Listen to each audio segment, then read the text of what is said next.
आज Doubtnut app download करें। Doubtnut पर अपने सभी गणित, रसायन विज्ञान, भौतिक विज्ञान और जीव विज्ञान के डाउट्स का करो सफाया। बस प्रश्न की फोटो खींचो, एक ही प्रश्न को क्रॉप करो और तुरंत वीडियो सोल्यूशन पाओ। अभी डाउनलोड करें। नमस्कार दोस्तों, हमारा प्रश्न है कि दोस्तों यहाँ पर हमें प्रश्न में पूछा गया है कि रासायनिक अभिक्रिया की दर को प्रभावित करने वाले किन्हीं चार कारकों को संक्षेप में समझाइए। तो दोस्तों हमें बताना है कि रासायनिक अभिक्रिया की दर को प्रभावित करने वाले कौन कौन से कारक होते हैं। ठीक है, तो एक एक करके दोस्तों हम सबसे पहले यहाँ पर रासायनिक अभिक्रिया की दर को प्रभावित होने वाले कारकों के बारे में देखते हैं। ठीक है, अभिक्रिया की दर को प्रभावित करने वाले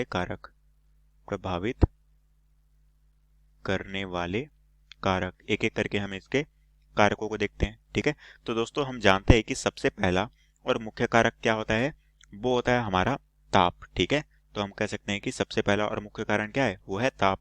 अब दोस्तों हम देखते हैं कि ताप के कारण जो हमारी रासायनिक अभिक्रिया की दर है वो किस तरह से प्रभावित होती है। ठीक है, तो हम जानते हैं दोस्तों जब हम ताप बढ़ाने पर अभिक्रिया की दर क्या हो जाती है, बढ़ जाती है। ठीक है, क्योंकि हम जब ताप बढ़ाते हैं तो अभिक्रिया की दर दोगुनी गति से होनी चालू हो जाती है। ठीक है, तो हम कह सकते हैं कि ताप बढ़ाने पर अभिक्रिया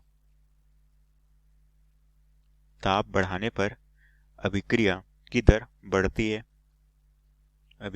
दर बढ़ती है, जिससे कि हमारी अभिक्रिया बहुत जल्दी संपन्न हो जाती है। ठीक है, तो ताप हमारा एक तरह से कारक हो गया जो कि हमारे रासायनिक अभिक्रिया को प्रभावित करता है। ठीक है, उसी तरह से दोस्तों दूसरा क्या है, वो है अभिकारक का सांद्रण। ठीक है, दूसरा क्या होता है, वो होता है अभिकारक का सांद्रण। अभिकारक क्या होता है, जिसके साथ हम क्रिया कराते हैं। ठीक है, तो हम दोस्तों जानते हैं कि अगर हमारा अभिकारक का सांद्रण, ठीक है, अगर हमारे अभिकारक का सांद्रण बढ़ा दे तो अभिक्रिया की दर क्या हो जाती है, बढ़ती है, क्योंकि अभिकारक में जो हमारे अणुओं की संख्या में क्या हो जाती है, वृद्धि होती है।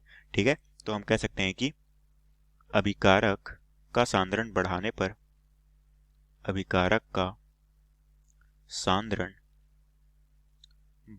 पर जो हमारी अभिक्रिया की दर है, ठीक है, ये हमारी अभिक्रिया की दर बढ़ जाती है। अभिक्रिया की दर बढ़ जाती है।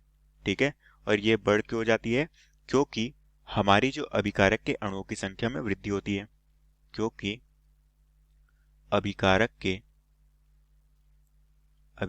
के अणुओं की संख्या में वृद्धि हो जाती है। कारक के अणुओं की संख्या में वृद्धि हो जाती है या फिर अणुओं की संख्या बढ़ जाती है। ठीक है, तो ये हो गया दोस्तों अभिकारक का सांद्रण, एक तरह से ये हमारा कारक हो गया। अब दोस्तों हम तीसरा जो है वो देखते हैं। तीसरा क्या है, वो है दोस्तों हमारा विकिरण। ठीक है, तीसरा क्या है, वो है हमारा विकिरण। अब दोस्तों हम देखते हैं कि विकिरण का क्या प्रभाव पड़ता है। तो दोस्तों हम जानते हैं कि जो हमारा विद्युत चुंबकीय विकिरण है, इसकी उपस्थिति में हमारी जो अभिक्रिया की वेग क्या हो जाती है, बढ़ जाती है या फिर तीव्र हो जाती है। ठीक है, तो हम कह सकते हैं कि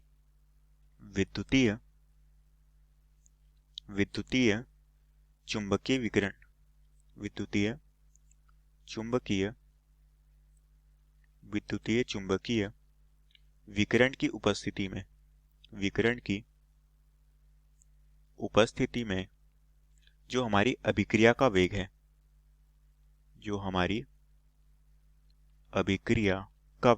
ये क्या हो जाता है, बढ़ जाता है। ठीक है, बढ़ जाता है, तो ये भी इस एक तरह से हमारे रासायनिक अभिक्रिया के दौर को प्रभावित करती है। उसी तरह से दोस्तों चौथा हमारा क्या होता है, वो होता है हमारा उत्प्रेरक। ठीक है, तो दोस्तों हम जानते हैं कि जो हमारा धनात्मक उत्प्रेरक है वो हमारी रासायनिक अभिक्रिया की दर को बढ़ा देता है और ऋणात्मक उत्प्रेरक घटा देता है। ठीक है, तो ये हो गया हमारा उत्प्रेरक। ठीक है, तो ये हमारा जो उत्प्रेरक है, इसमें हमारा जो धनात्मक उत्प्रेरक ये क्या करता है, ये हमारी अभिक्रिया के दर को बढ़ाता है। ये हमारी अभिक्रिया की दर को बढ़ाता है।